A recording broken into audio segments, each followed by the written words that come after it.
How to find hybridisation by short trick. तो हम लोग कैसे हाइब्रिडाइजेशन को फाइंड कर सकते हैं, उसके लिए एक शॉर्ट ट्रिक गिवन है। तो देखिए यहाँ फार्मूला राइट है half V plus M minus C plus A. V का मतलब है valence electron on the central atom, M का मतलब क्या है मोनोवैलेंट एटम, सी का मतलब है चार्ज ऑन कैटायन और ए का मतलब है चार्ज ऑन एनायन।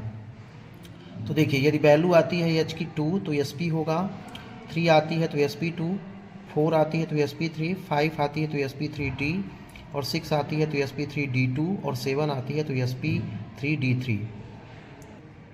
तो देखिए हम यह कैलकुलेट करके आपको दिखाते हैं। यहाँ पे गिवन है यस एफ 6।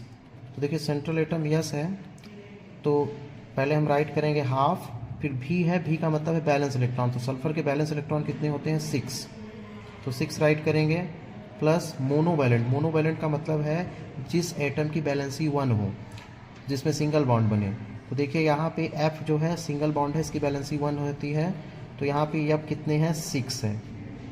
माइनस लिखेंगे चार्ज ऑन कैटायन, तो चार्ज यहाँ पे कुछ नहीं है, कैटायन का 0 है, कहीं चार्ज आपको नहीं दिख रहा है। एनायन का भी चार्ज यहाँ पे क्या है 0 है। तो देखिए कितना हो जाएगा हाफ और 6 6 कितना हो गया 12, तो 2 6 तो कितना आ गया 6। अब 6 देखिए किसका है हाइब्रिडाइजेशन, तो sp3d2। अब नेक्स्ट निकालेंगे, तो जैसे मान लीजिए यहाँ पे गिवन है CO3 2 माइनस। तो ध्यान से देखिए C है सेंट्रल एटम, कार्बन है, कार्बन के बैलेंस इलेक्ट्रॉन 4, मोनोवैलेंट। तो यहाँ पे देखिए ऑक्सीजन है, ऑक्सीजन डाई वैलेंट होता है।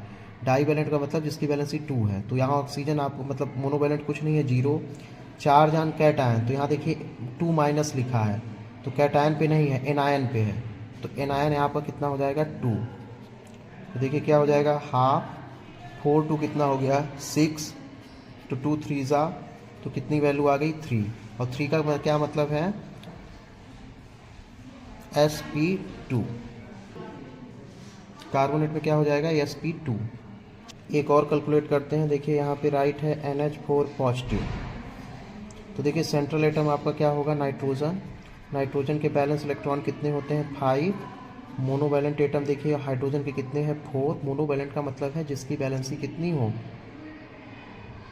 जिसकी बैलेंसी कितनी हो 1 हो, वो मोनोवैलेंट है, तो 4 हो गया। अब देखिए चार्ज ऑन कैटायन, तो चार्ज देखिए कैटायन पे कितना है 1, चार्ज ऑन एनायन 0 है आपका, तो हाफ, ये 9 हो गया, 9 माइनस 1, तो मीन्स कितना हो गया हाफ इंटू कितना यहाँ पे 8, तो 2 4 तो कौन सा हाइब्रिडाइजेशन आ जाएगा, 4 का मतलब क्या है sp3। 4 का मतलब क्या हो गया sp3। देखिए एक और कैलकुलेट करते हैं PCl5। तो देखिए फार्मूला क्या है half balance electron on central, तो फास्फोरस है, फास्फोरस का बैलेंस इलेक्ट्रॉन 5 है। मोनोवैलेंट एटम क्लोरीन कितने हैं 5 है। चार्ज ऑन कैटायन 0 है, चार्ज ऑन एनायन भी आपका 0 है, तो कितना हो जाएगा हाफ, अब इंटू कितना हो गया 10, तो 2 5 तो 5 आ गया, तो 5 किसका होता है sp3d का होता है, किसका होता है sp3d का।